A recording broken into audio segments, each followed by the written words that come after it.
Hello, everybody, and welcome to my podcast, Life in Bold. My name is Ben Hawes, and I am your host. If you're watching this on YouTube, welcome. If you're listening on Spotify or Apple Podcasts or wherever you're listening to the podcast, thank you so much for being here. Today's topic is something that I thought about doing for a long time, and it's bold body image. Ugh. Even just saying it, I'm like, oh, this is going to be a rough one. I'm not going to try to be too long-winded about it, but essentially something that I have been working on in the last year and on my journey toward living my life in bold is understanding what do I want from my body image and what is the history of why I feel the ways that I feel about my body, and how can I move forward with my body in a way that's not too constrictive and not too restrictive. And I just feel like now is actually the time to talk about my body image. And I hope, my dream and my hope for this talk is that you'll hear something that you can relate to or compare yourself to, or understand that you're not alone if there's something that you're feeling that I'm also feeling. So the reason that I feel like now is the time is because I actually just this week performed a vulnerable poem about my relationship to love and my relationship to Valentine's Day, which was so cool and so challenging at the same time. I feel like I've been doing these comedy performances at this open mic called Inspired Word Open Mic Night. And I decided to do something vulnerable for the Valentine's Day show. And I read a poem. You can find it on my Instagram at Ben Hawes Show. I read the poem and it really resonated with a lot of people because it was vulnerable, because it was authentic. And truthfully, I have you to thank because I have been on this journey through this podcast, through therapy, on finding ways to be more authentic and to be more bold. And it was very authentic and it was very bold to go up on stage and read a poem about my relationship to love. Like truly something I couldn't have imagined doing a year ago, 2 years ago. In the poem, there is a line about how I'm insecure about my body not being what bodies are supposed to be. And there's many lines in the poem that people have told me they relate to. For me, the thing that pops out the most from the poem out of many things is the body image line, that my body isn't what my body is supposed to be. And it's something that I've just truly dealt with for, I don't know, the last, however, ever since like sixth grade, just different feelings about my body and what my body is supposed to be and my body compared to other people. And I just thought it would be a good idea to just get into it. The reason that I'm thinking so much about my body image and not just thinking about me being too large or me having issues and flaws with my body is because in the pandemic, I gained, I don't know, a lot of weight. It feels like there's kind of a before the pandemic and after the pandemic with my weight, partially because I live alone in Manhattan. And in the pandemic, the first 2 years of the pandemic, I just was not very active. I had gotten laid off from my job. And to be honest with you, I was dealing with probably some level of depression. I was spending a lot of time horizontal in my bed, ordering food to be delivered to me, fast food often, and just not being very active and really not focusing on my health. And that time in my life, while so tragic for the country and people dying and bad leadership in the country and things like that, the time that I spent unemployed is actually invaluable to me because it helped me realize more about my identity and what I wanted out of who I am. The kind of downside is that I gained a lot of weight and I had actual results when it came to my health. So I remember when I started my job that I have now, which I actually just hit 2 years at. So 2 year anniversary, which is why I got that promotion and raise.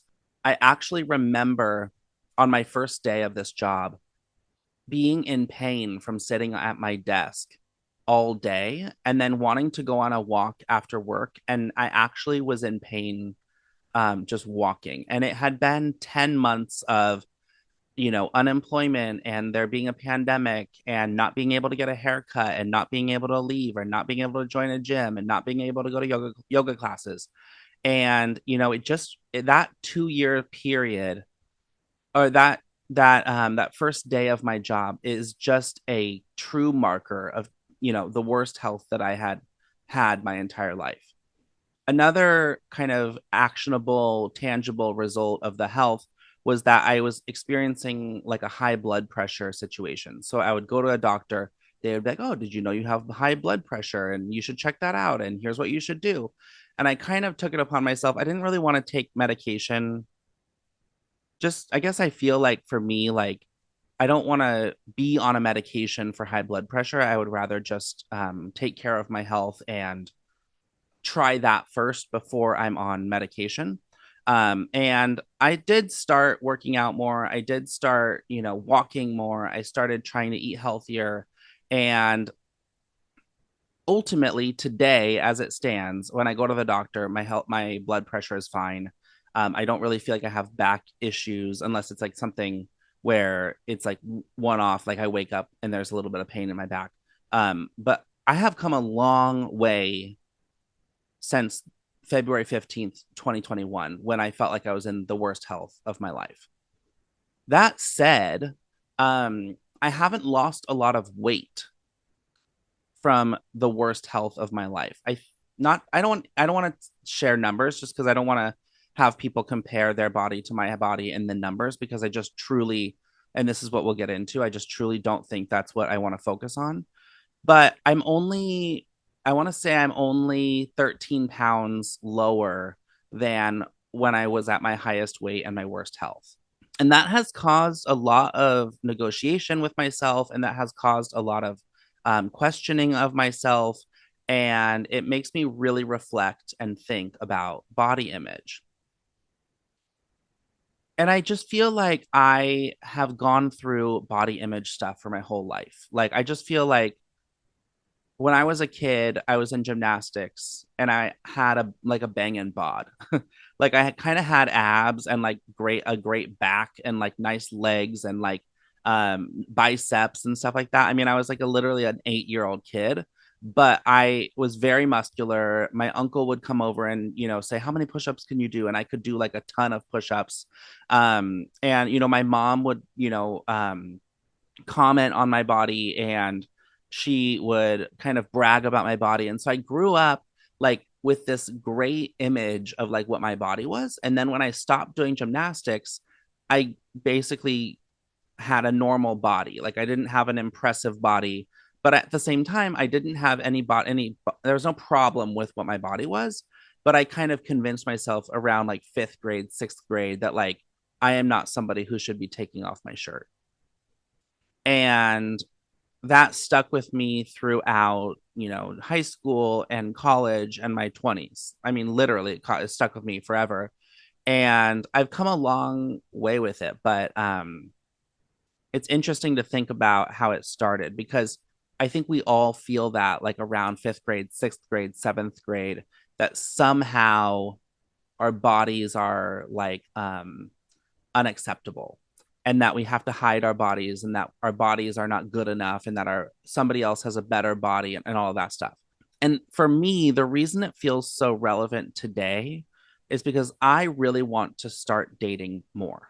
I want to go out there and I want to be meeting guys, and I want to be out there being myself, being my confident self that all of my friends know me to be. And I think that my body is I don't think so. This is what I've talked about in therapy. My body is holding me back. My body image, not my body. My body image is holding me back from saying, yes, I am a sexy being, and I'm going to go out there and I'm going to go on dates, and I'm going to impress people, and I'm, cool with it. And, I think it's sad that something so dumb is stopping me, because what I've learned in therapy and what I've talked about in therapy is, this obviously this concept of like body neutrality and like body positivity and the feelings that we have about our bodies. And to me, what I have learned is like, for right now, it is okay if I have problems with my body. If I think something is too small or something is too big or something is too hairy or something is too pale, like that is fine. I don't need to necessarily like adore every single piece about my body. But what's important for me to remember is that just because I think that, that doesn't have to be a huge deal. Like that can I can say, oh, this is I don't like this about my body, but that doesn't have to stop me from living my life. It's really interesting because I think that when I think about the times that I've felt the best about my body, it's been external. It's been because I'm in some type of relationship with somebody and they are approving of my body, or it's been because I get some kind of compliment, maybe on my legs or my skin or whatever it is. And it's very, very, very external whenever I feel confident about how my body is looking or feeling or whatever.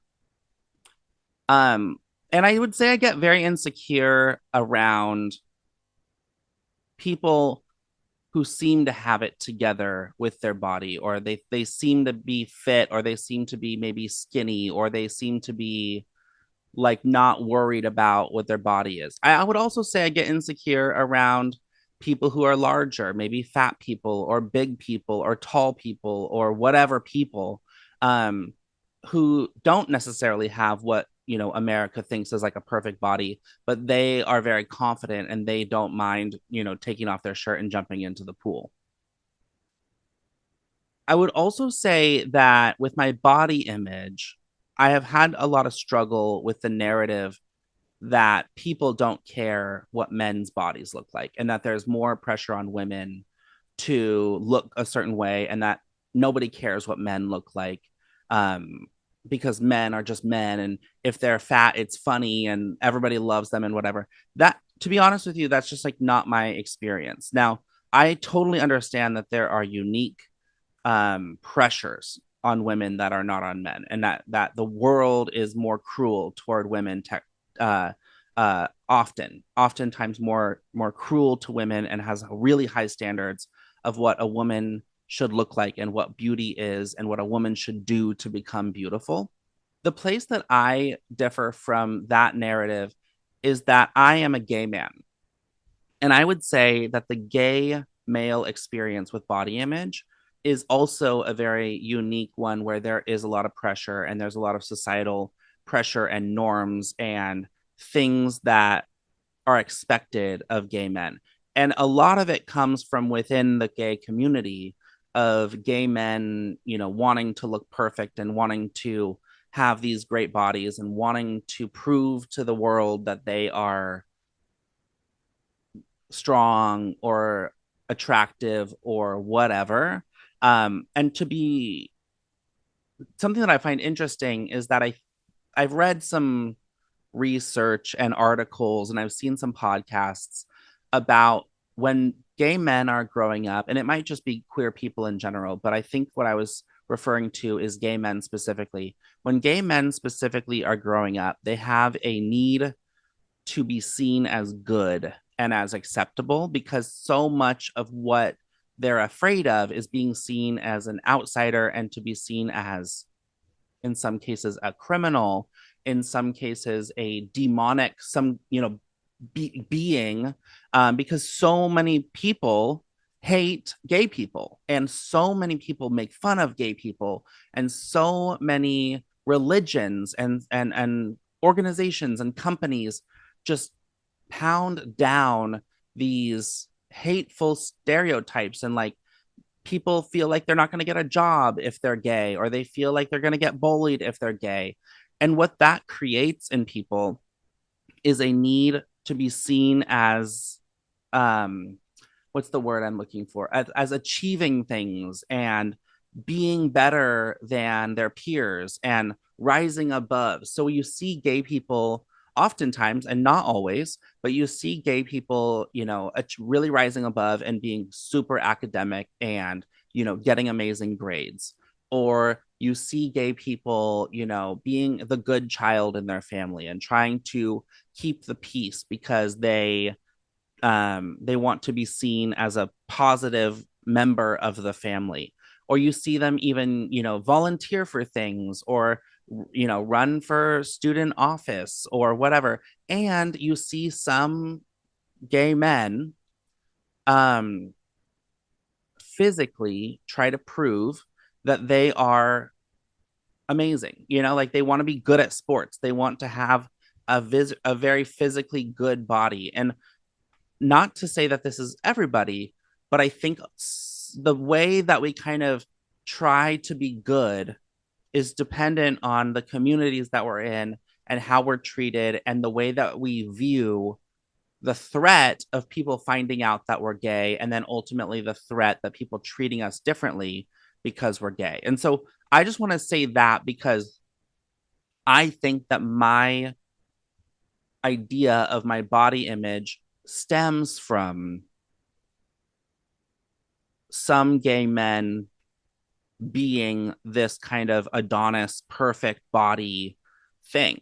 The thing that I want to say about that is that I have come to find out and learn and observe that I think that 90%, just as a guess, of gay men have regular bodies. Maybe they're skinny, maybe they're fat, maybe they're average, whatever. But gay men do not all have abs and biceps and perfect skin and hairless bodies and whatever. Like people who are gay actually have very normal bodies. And if you open your eyes to see around you what bodies gay people have, they're very average, normal bodies. I think where you get mixed up and where we get mixed up as a country is like the way that the media and, models and athletes and all of that, the way that those people are portrayed in the media, because oftentimes when they're casting for a movie with a gay character, or there's a gay athlete and they get famous because they came out as gay after being, in the NFL, or they're a model and they're gay, or they're a celebrity or a singer and they're gay. Oftentimes those people are what the American people are viewing as a gay body.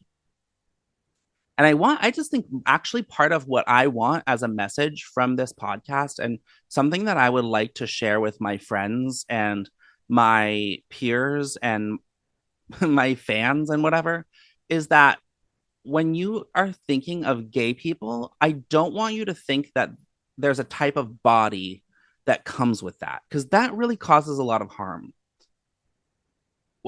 It's the same thing. There are straight people who have, perfect, amazing bodies and whatever. But like, I think the narrative that gay people have perfect bodies is just so false. And for as a note here, when I say perfect body, I'm talking about like the media and the assumption that a body is perfect. We all have perfect bodies. Who cares what your body looks like right now? I'm saying, like, when I'm saying perfect body, I mean like what we're taught is a perfect body, what we're shown is a perfect body. So I think that the people who are gay, who have this kind of maybe a complex where they need to, work out and probably maybe starve themselves and, just watch their food, watch their exercise. The people who you're seeing as gay people in magazines or in movies or TV shows, that's not representative of the overall gay or queer community and their bodies. And I think I've had trouble with this for my entire life. For my entire 20s, I was like, why do I feel like I need to have a certain body because I'm gay? That's so stupid. And friends of mine would be like, oh no, maybe you're just a bear. Oh no, there's twinks, there's bears. You could be this, you could be that. And I'm like, I don't think I'm a bear, and I don't think I'm a twink. I don't want to be a twink because I don't think that's what my body is. And I also really do not align with or identify with identifying the type of body that I have with a label. Hot take. Don't call me anything based on the way my body is, or the size of my body, or the amount of hair that's on my body. To me, that doesn't sit right with me. I don't want to be titled something based on the way that my body is.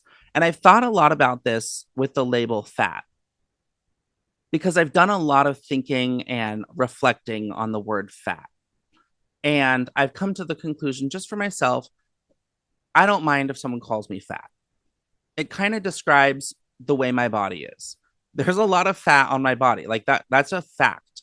And it's not indicative of my health in the way that you're thinking. Because basically, when I started focusing on my health 2 years ago, so we're talking about spending time. This is not a quick fix, but I started focusing on my health, walking more, exercising more, joining the gym, monitoring how often I'm cooking, monitoring how often I am ordering food, working on my sleep, working on my hydration. Yeah, lost 13 pounds over the last 2 years. And I've done it in a very sustainable, very healthy way, just lifestyle changes. And I have really, really, really improved my health. My doctor has absolutely no problems with my health. So when I say that me being a fat person does not affect my health, that's what I mean. Now, when I gained weight and I was stopping working out and I was not drinking water and I was not moving, my health was not good. But those things have changed. The fact that I'm fat has not changed. And I am literally a perfectly healthy person.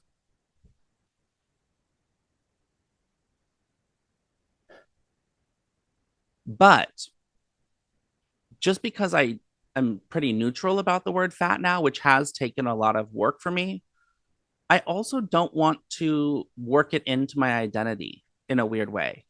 And I've played with this. And even on this podcast, I've called myself a fat person. But like, it just doesn't, I don't want to label my body something. That's what it is. I have a body and my body is what my body is.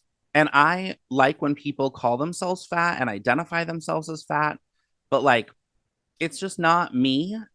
I've decided to put a word to describe my body besides useful, because I think that I've spent so much time trying to be like, oh, well, if I worked out, I would be a this.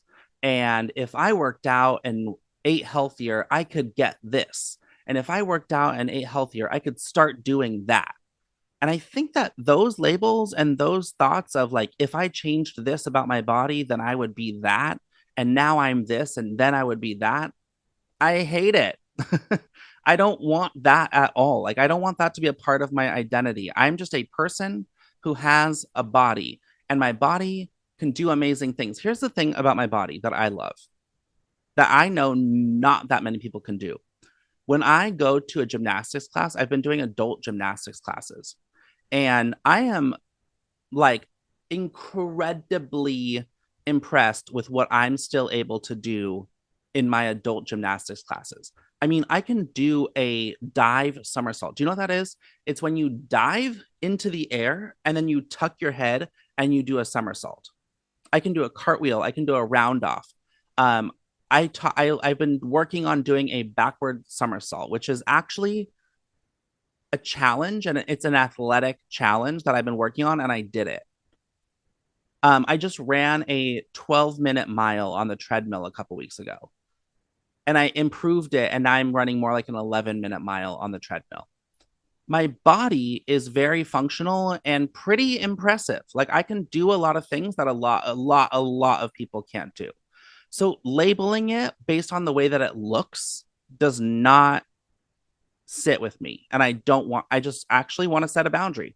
I don't want to have a name for my body based on the size of it. Maybe there could be a name based on what it can do or how healthy it is or whatever, but I just no interest in labeling my body.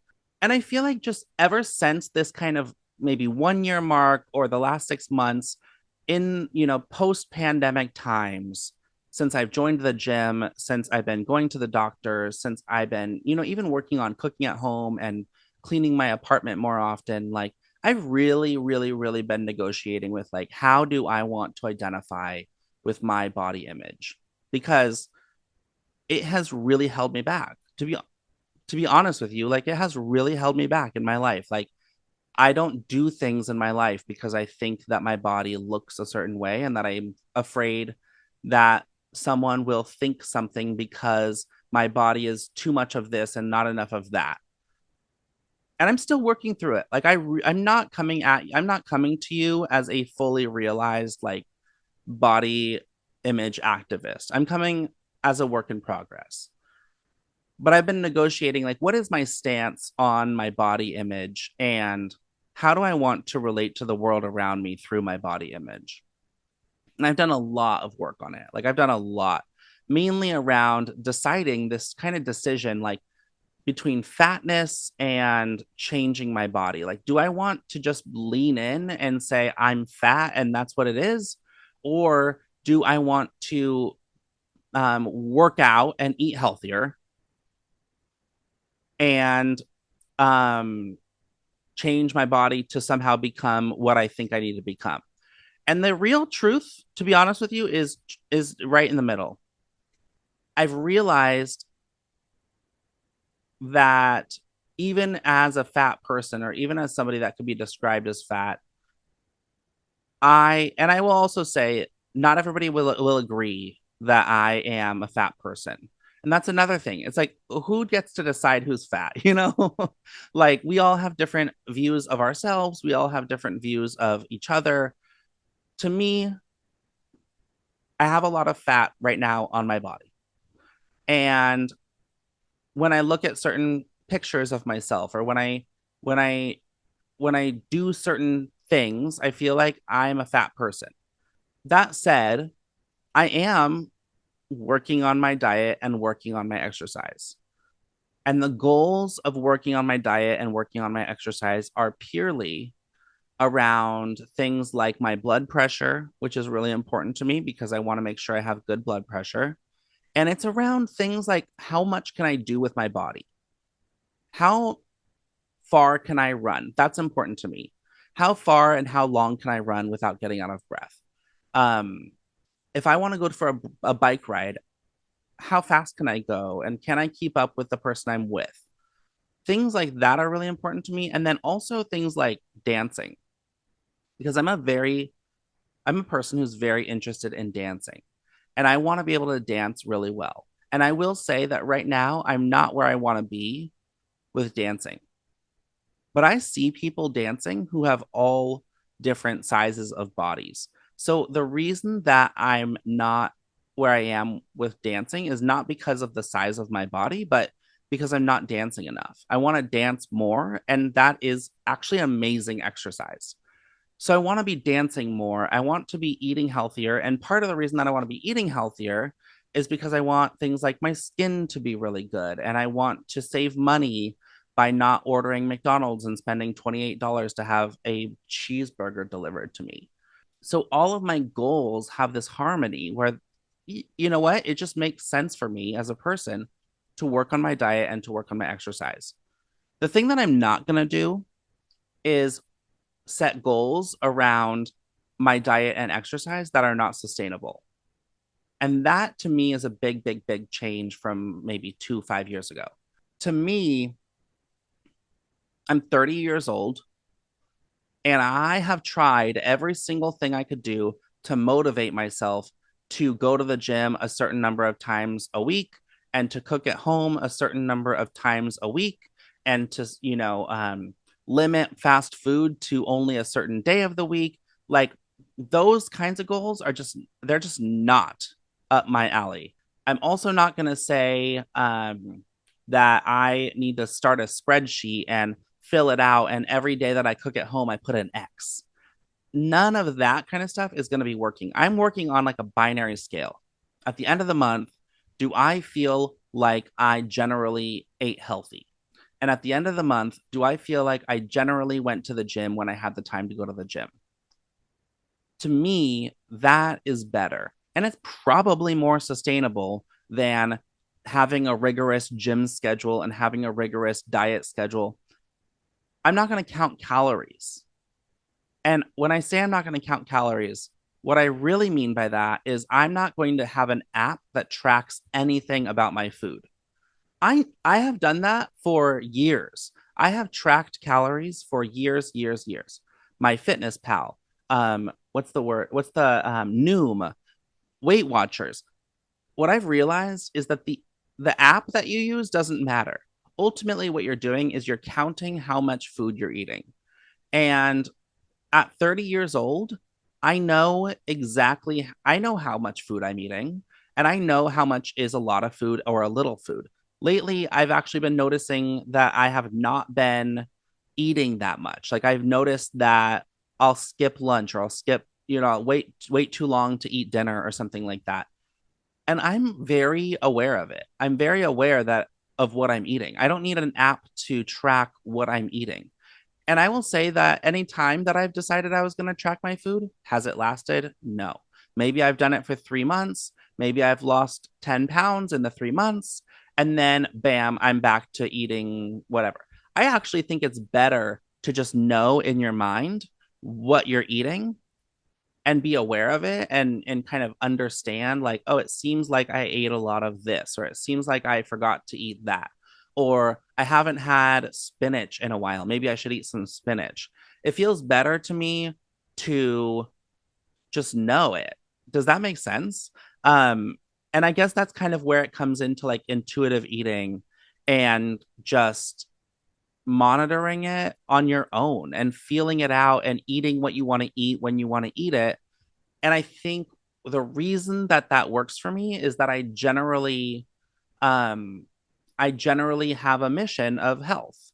And and I really feel like on that first day of work on February 15th, 2021, I really had a hard time with the fact that I felt like I was in my worst health. Like that just really weighed on me.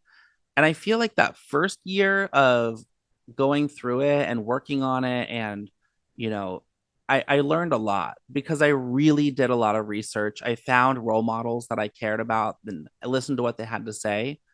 And to me, it's just all about sustainable life changes, but not even life changes, but like life awareness and just being aware what is my overall goal in my life and what is each decision that I'm making doing to help me get to that goal. The bold thing here, to me, it feels as though I'm going a little bit against the grain of a lot of the things that I've been taught. One of the things that I've been taught is that my body is unacceptable. I have been completely over and over and over and over and over again through the media and through conversations with friends and mentors and bosses and coworkers and whatever. The idea that my body is unacceptable has been reinforced in a lot of different conversations and mediums and media that I've seen. And I'm going against the grain. My body is acceptable. And it's a new thing for me to be saying, but it's literally acceptable. Like my body is not only acceptable, it's similar to most of the country and their bodies.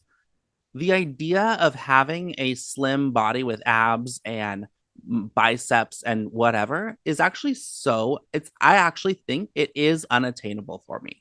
And I think that is going against the grain. I think there are people who think that if you just got it together and if you just stopped eating that and if you just started working out this amount, then you would get the body of your dreams.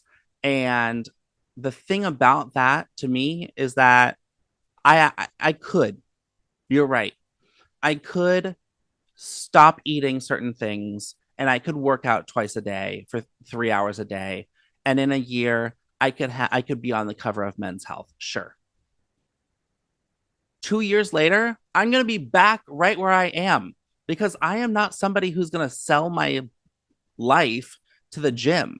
I already know that about myself.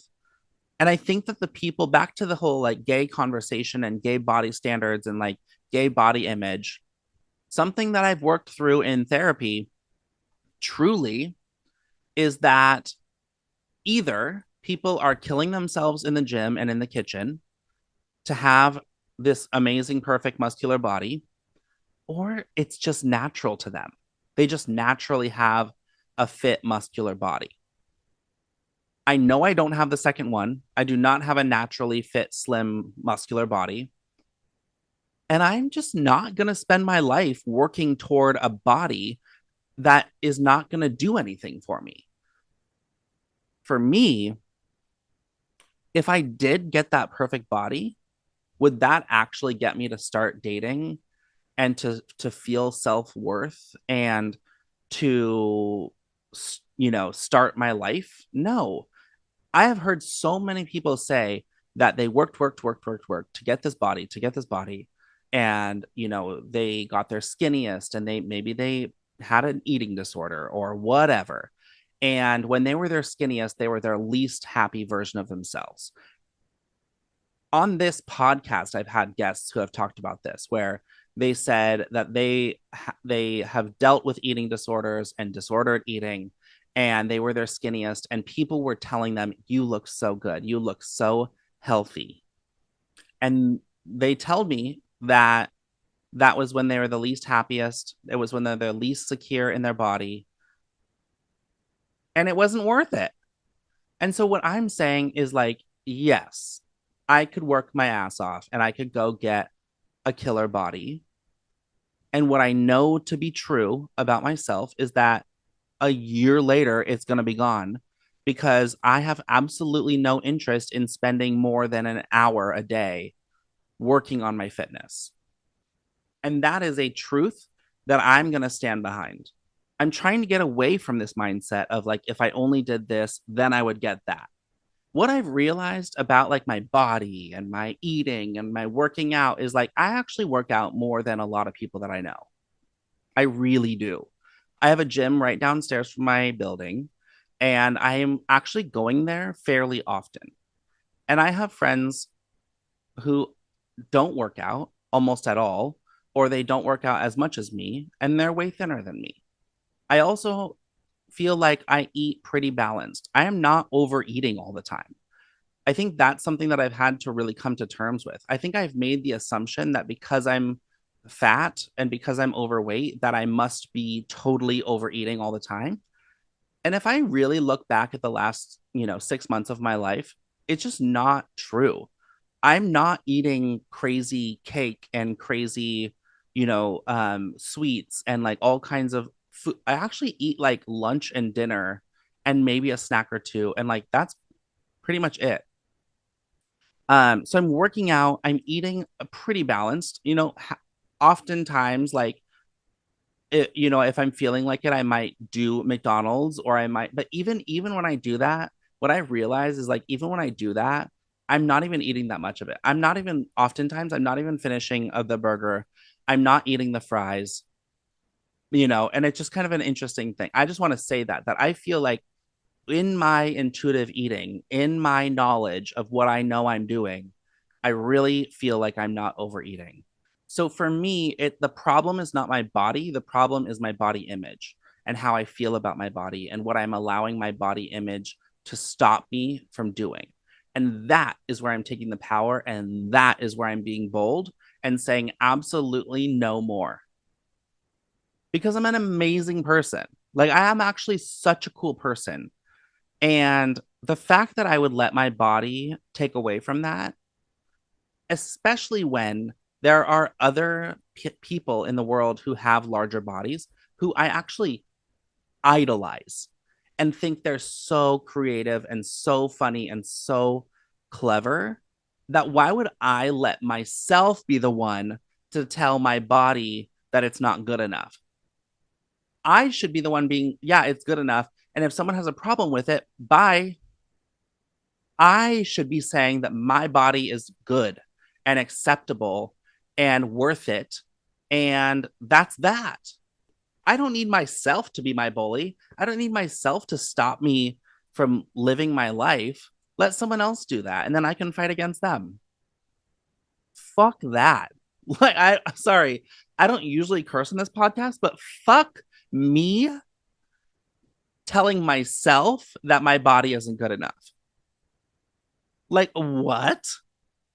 Absolutely not. That ends right now, actually. Like, actually, no, that's not going to be happening. So, in conclusion, I want to say some things about a conclusion here. The first thing is that I'm a work in progress. I probably will never have a year where all 365 days I feel amazing about my body. Might not even be half. I'm a work in progress. Okay. So if I ever say something different, just know that it's all something that I'm working on. Like I said, secondly, I just want to reiterate that I want to get away from this mindset that if I only did this, then my body would be good enough and I could get this or do this or achieve that. Because that to me is absolute toxicity. And I'm getting away from it and I'm stopping it.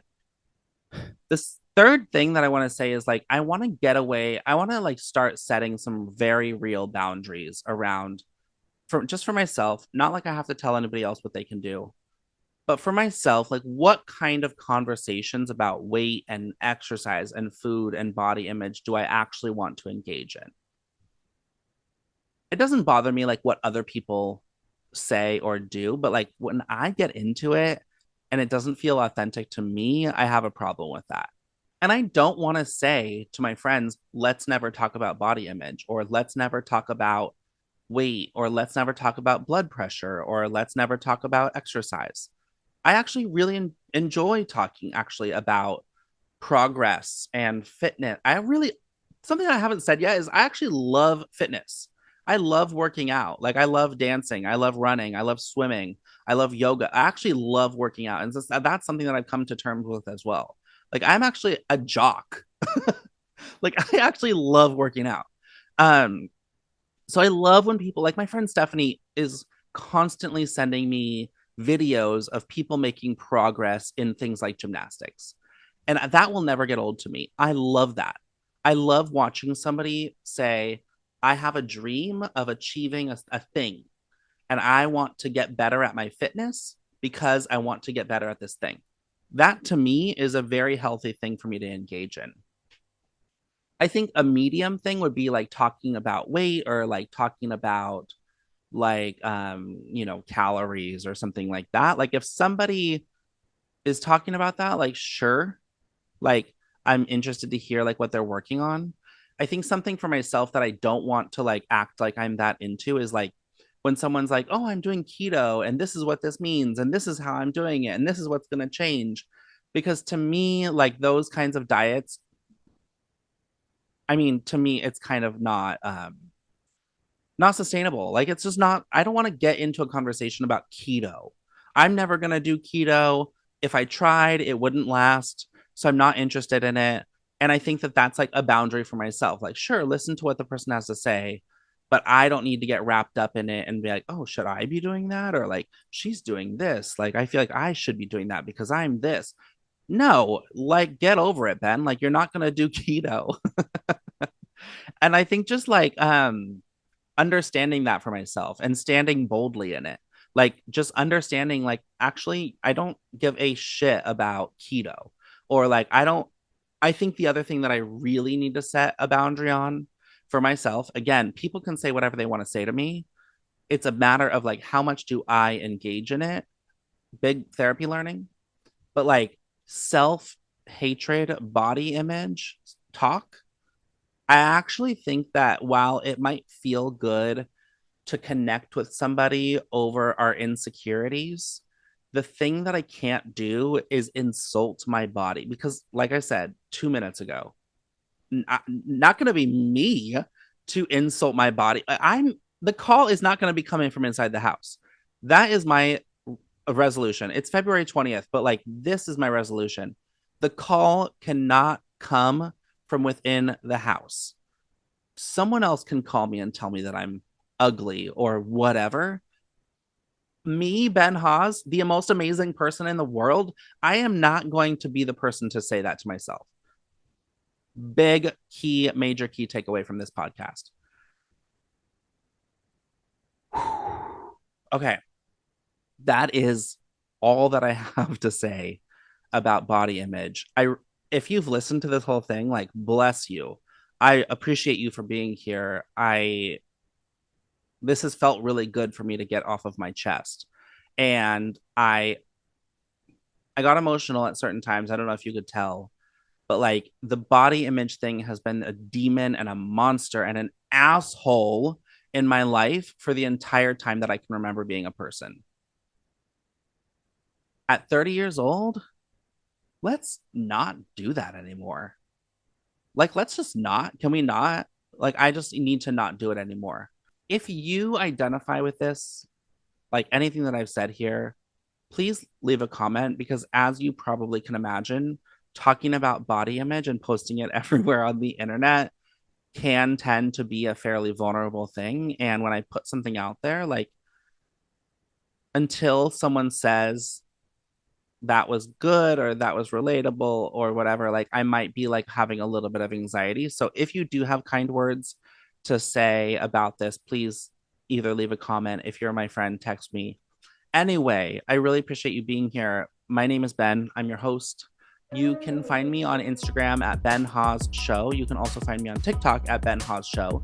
You can find this podcast. We talk about all kinds of things, vulnerability and authenticity, and, you know, just taking a bold stance on bold things in your bold life.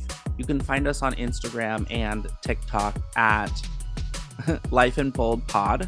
And then on YouTube, you can subscribe. If you're watching this podcast, you can click subscribe on YouTube. If you're watching on or listening to on Apple Podcasts or Spotify, you can click follow or subscribe, and you'll hear new episodes coming out every other Monday. And that is on subscribing to the podcast. I have a couple of really great episodes coming out soon with some really amazing people.